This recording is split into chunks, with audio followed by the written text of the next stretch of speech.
Maglagay tayo ng bawang, luya, and sibuyas para sa ating balbakwa. Maglagay tayo ng anato powder.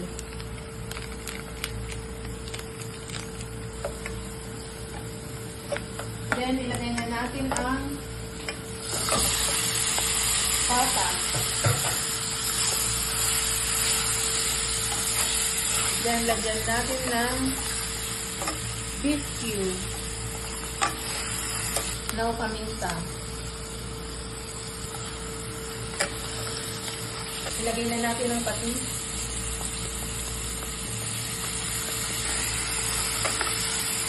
And then, ilagay na natin ang sabaw.